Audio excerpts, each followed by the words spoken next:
Lección 4. Interacción de los fotones con la materia. Curso de directores de instalaciones de radiodiagnóstico.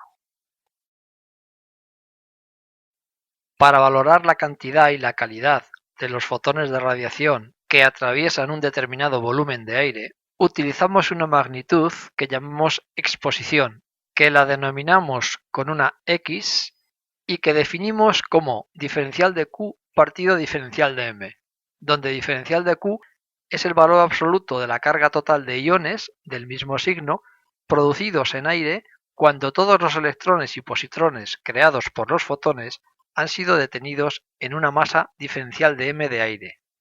La exposición depende de la distancia del punto a la fuente de radiación y de los materiales interpuestos entre la fuente y dicho punto. La capa hemirreductora es el espesor de un material necesario para reducir la exposición de un haz a la mitad. La capa hemirreductora es función de la calidad del haz. Dos haces con igual energía máxima, pero diferente espectro, pueden tener distintas capas hemirreductoras. Si un haz se filtra con un espesor de material equivalente a su capa hemirreductora, el haz se endurece. Si se mide de nuevo la capa hemirreductora en este haz así filtrado, se verifica que la segunda capa hemirreductora es mayor que la primera. En lecciones posteriores ahondaremos sobre este tema. Los fotones tienen un alto poder de penetración al no tener carga ni masa. La interacción de los fotones con la materia tiene interés desde dos puntos de vista. El primero, macroscópico, referido a la forma de atenuar un haz con objeto de reducir el número de fotones o cantidad de energía que llega a una persona, dispositivo o instalación, utilizando blindajes, filtros, etc. Y el segundo punto de vista, microscópico, con objeto de conocer los procesos elementales de interacción de los fotones con los átomos del material irradiado, así como sus distintas posibilidades y probabilidades en función del número atómico y de la energía. El punto de vista microscópico es de interés en las diferentes técnicas de obtención de imágenes, especialmente en la radiología. Cuando un haz de rayos X o de rayos gamma penetra en un medio material, se observa una desaparición progresiva de los fotones que lo constituyen. Esta disminución del número de fotones incidente, denominada atenuación, se debe a la interacción de un cierto número de ellos con los átomos o con los electrones que componen el medio. Estas interacciones se van a caracterizar por la absorción o por la dispersión de los fotones que interaccionan. En la interacción de un fotón con un átomo o un electrón, parte de la energía del fotón o toda su energía se transfiere a un electrón que sale proyectado con cierta energía cinética. El electrón consume esta energía produciendo ionizaciones de los átomos del medio. De esta forma, parte de la energía del fotón incidente es absorbida por el medio. Esta forma de transferencia de energía es la responsable de los efectos biológicos que se producen en la irradiación con rayos X o con rayos gamma. Otra parte de la energía de los fotones que interaccionan reaparece en forma de fotones cuya energía es igual o inferior y cuya dirección es distinta. Son los fotones dispersados. La atenuación de un haz de fotones, considerada como la disminución progresiva del número de fotones que transporta el haz, se debe tanto a los procesos de absorción como a los de dispersión. La variación en el número de fotones al atravesar el espesor diferencial de X en la profundidad X sigue la ecuación siguiente: diferencial de n igual a menos mu n diferencial de X, donde mu, en centímetros a la menos 1, se conoce como el coeficiente de atenuación lineal y depende de la energía de los fotones y del material absorbente. Representa la fracción de fotones que interaccionan por unidad de espesor del material absorbente y, por lo tanto, representará la probabilidad de interacción por unidad de recorrido. Resolviendo la ecuación diferencial, tendremos que n, el número de fotones que tendremos detrás de un espesor X, será igual a n sub 0 por e elevado a menos mu X. donde n sub 0 es el número de fotones que había antes de atravesar el espesor X.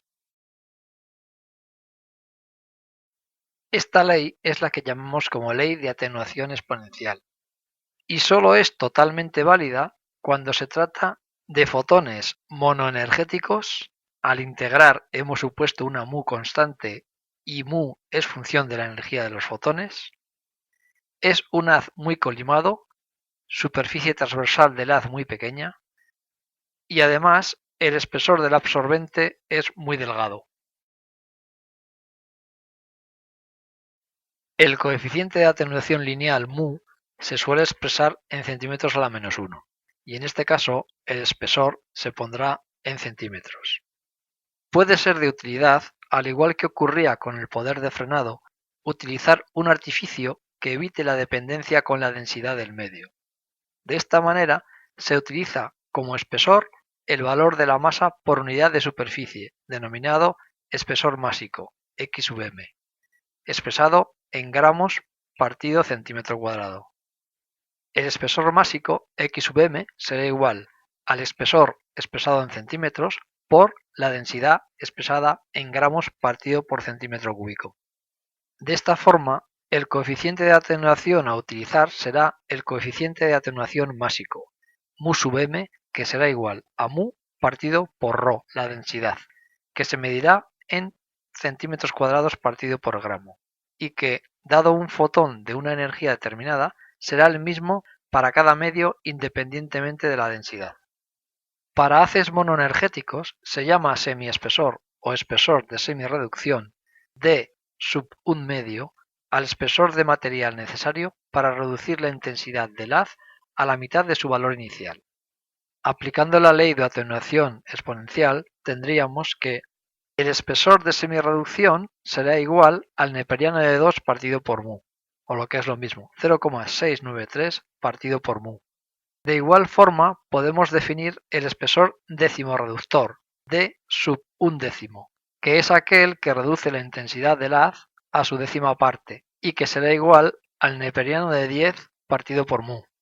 Para los haces de espectro continuo se define la capa hemirreductora como el espesor de material que hay que interponer para reducir la exposición del haz a la mitad. La intensidad del haz de fotones es proporcional al número de fotones y por lo tanto seguirá la misma ley de atenuación exponencial decreciente. En la gráfica podemos ver el sentido de la capa hemirreductora y de la capa décimo-reductora, como los espesores necesarios para reducir la intensidad a la mitad o para reducir la intensidad a la décima parte respectivamente. Desde el punto de vista microscópico, cuando los fotones interaccionan con la materia, se producen fundamentalmente tres sucesos distintos. El efecto fotoeléctrico, donde el fotón es totalmente absorbido. El efecto Compton, donde parte de la energía del fotón se cede al átomo y el resto aparece en forma de fotón. Y la producción de pares electrón-positrón, cuando el fotón tiene energía superior a un determinado umbral. En la interacción fotoeléctrica, el fotón interacciona con el átomo invirtiendo toda su energía en arrancar un electrón que suele ser de los más ligados y comunicarle energía cinética. Si el fotón tiene energía suficiente para arrancar electrones de la capa K, el 80% de sus interacciones se producirán con electrones de esta capa.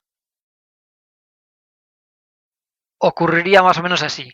Llega nuestro fotón, interacciona con un electrón del átomo, le cede toda su energía y el electrón aparece con una energía cinética igual a la energía del fotón menos la energía de ligadura del electrón. He aquí a nuestro paciente, supongamos que le hacemos incidir una serie de fotones que solamente interaccionan con efecto fotoeléctrico. Habrá fotones que interaccionarán con el paciente y serán totalmente absorbidos con él, y otros que lo atravesarán sin interaccionar. Son estos últimos los que van a formar la imagen. El hueso dejará pasar menos fotones que el tejido graso y ésta, a su vez, dejará pasar menos fotones que el aire. De forma que la diferencia de intensidad de la radiación detrás del paciente es la que va a formar la imagen. Entre las cosas favorables del efecto fotoeléctrico están que sirve para formar la imagen, siendo su probabilidad de aparición proporcional a la densidad del medio y dependiendo de z elevado a n, con n mayor que 3, lo cual dará lugar a un aumento del contraste natural entre tejidos. Entre las cosas desfavorables tenemos que su probabilidad de ocurrir disminuye con la energía, aproximadamente con la energía elevado a -3. Además, va a ir seguido de emisión de rayos X característicos o electrones Auger. Recordar lo que ocurría cuando arrancábamos un electrón de una capa interna del átomo. Os dejo como tarea investigar lo que son los electrones Auger.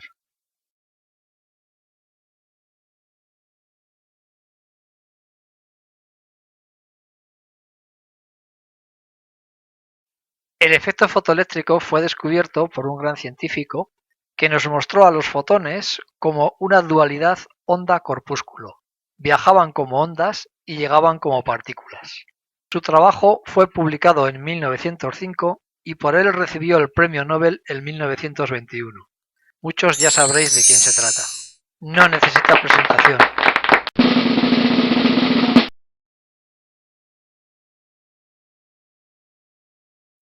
La interacción Compton se produce mayoritariamente entre el fotón y los electrones atómicos poco ligados, los de las capas más externas. En la interacción Compton se produce un fotón dispersado de menor energía que el incidente y un electrón con una energía cinética prácticamente igual a la diferencia de energía entre ambos fotones. Ocurriría más o menos de la siguiente manera. Llega nuestro fotón e interacciona con uno de los electrones más externos. Un electrón es arrancado y aparece un fotón en una dirección diferente con energía inferior a la inicial. La energía cinética del electrón será igual a la energía del fotón inicial menos la energía del fotón final menos la energía de ligadura del electrón. He aquí de nuevo nuestro paciente. Supongamos que lo vamos a irradiar con un haz que sufrirá únicamente efecto Compton. Sobre el paciente la mayoría van a crear radiación dispersa, en cualquier dirección. Al sistema de imagen llegarán aquellos fotones que no han interaccionado con el paciente y un montón de radiación dispersa, que creará borrosidad y falta de nitidez en nuestra imagen. El efecto Compton introduce ruido, lo cual no es bueno.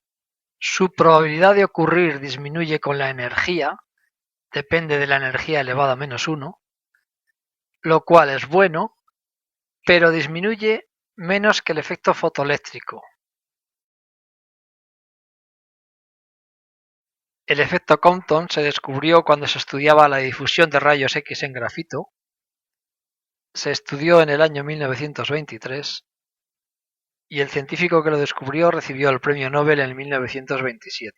Su nombre, Arthur Compton. Como no podía ser de otra manera.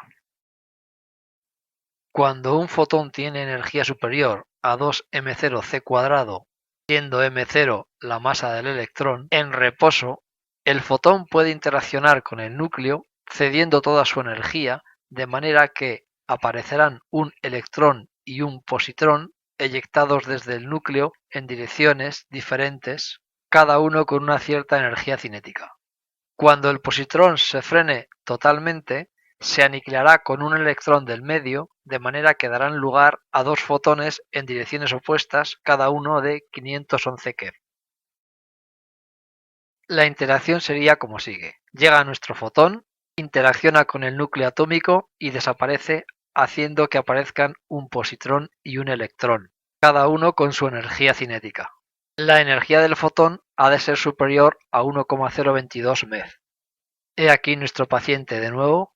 Supongamos que lo irradiamos con fotones que solamente van a producir pares. En el interior del paciente se crearían positrones y electrones. Los positrones se aniquilarían produciendo dos fotones de 511 keV en direcciones opuestas y sería muy improbable que pudiera formarse una imagen. La producción de pares no contribuye a la imagen. Tiene un umbral mínimo necesario de energía. La energía del fotón ha de ser superior a 1,022 MeV y además aumenta con la energía, de manera aproximadamente lineal. El positrón se descubrió en los experimentos relacionados con la cámara de niebla, fue estudiado en 1933 y su descubridor recibió el premio Nobel en 1936. Su nombre, Carl Davis Anderson.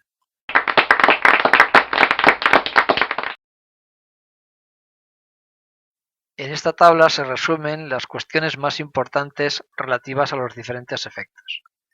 El efecto fotoeléctrico depende z elevado a n cuando n está entre 3 y 5. También depende de la energía a la menos 3, va seguida de la emisión de rayos X característicos o electrones Auger, y su rango de energía más importante en tejido biológico está entre 0 y 90 keV, mucho más probable para energías bajas y altamente improbable para energías superiores a 90 keV.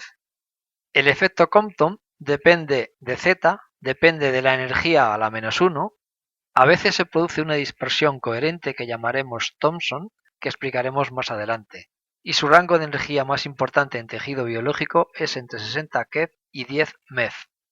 Finalmente, la producción de pares depende de Z al cuadrado, necesita que los fotones tengan energía superior a 1,022 MeV y es probable en tejido biológico entre 5 MeV y 100 MeV.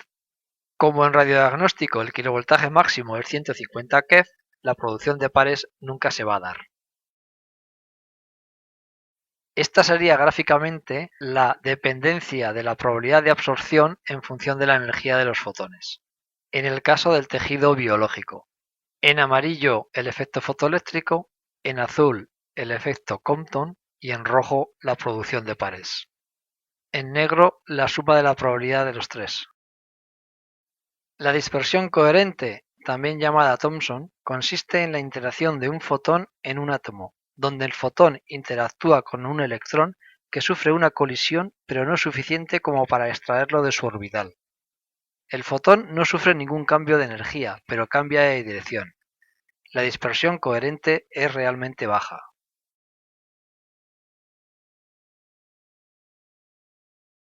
En este vídeo veremos la animación de la dispersión coherente, del efecto Compton y del efecto fotoeléctrico.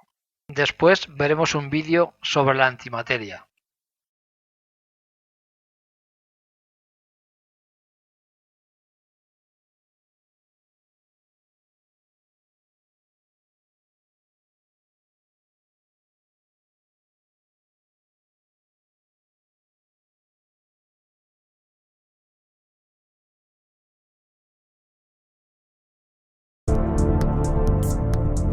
Pese a que nuestro conocimiento aumenta cada día, mucho es lo que desconocemos. En esa pugna por encontrar respuestas, hay una interrogante que nos lleva al principio de los tiempos, al Big Bang, la teoría más aceptada hasta ahora sobre el origen del universo.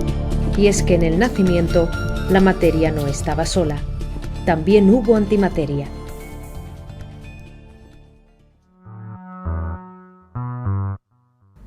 Nuestro universo es, según la información que tenemos hasta el momento, asimétrico, y lo es porque se supone que debería existir la misma cantidad de materia que de antimateria. Un átomo de materia está compuesto por partículas subatómicas como los protones, que tienen carga positiva, y los electrones, cuya carga es negativa. La antimateria es, haciendo un símil con la fotografía, el negativo de la materia. Tienen la misma masa, pero su carga eléctrica es la contraria.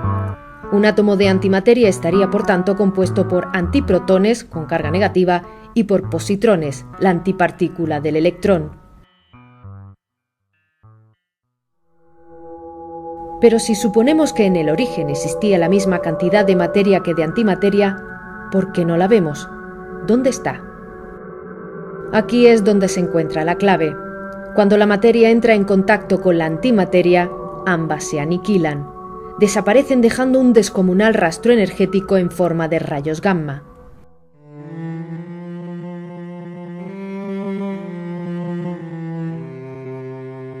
Una de las teorías que intenta explicar por qué estamos compuestos de materia habla de una pequeña asimetría.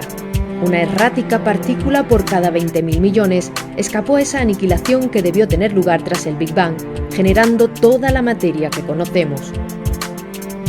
Otra opción simplemente postula que no se trata de una diferencia numérica, sino de la predilección de la naturaleza por la materia que favorecería su existencia. Así, la física que domina la materia y la que domina la antimateria tendrían ligeras diferencias. Pero ¿cómo saber si en algún lugar de nuestro vasto cosmos no es la antimateria la que domina? ¿Es posible que haya galaxias completas compuestas en su totalidad de antipartículas? Esta es otra de las teorías, la que postula que toda esta antimateria se encuentra en algún lugar del universo que no alcanzamos a ver. En 1928, el investigador Paul Dirac predijo la existencia de la antimateria. Posteriormente, sus predicciones fueron confirmándose de manera experimental. Solo 4 años después, Carl Anderson demostró la existencia de los positrones. Algo más se tardó con el antiprotón, que no fue hallado hasta 1955 por Owen Chamberlain y Emilio Segre. El antineutrón, aunque resulte contradictorio por su ausencia de carga eléctrica, también es contrario al neutrón. Descubierto en 1956 por Bruce Cork, está compuesto de antiquarks. Pero demostrar la existencia de estas antipartículas no era suficiente. Había que crearlas.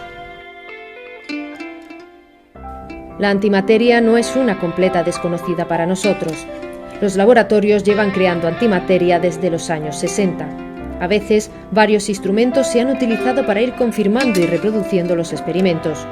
Primero fue el antideuterón y luego el antihidrógeno. Actualmente las antipartículas se aíslan en contenedores con potentes campos magnéticos. El problema ha sido hacer que una vez capturada o creada, la antimateria pudiera sobrevivir en el tiempo, al menos el suficiente para permitir su estudio.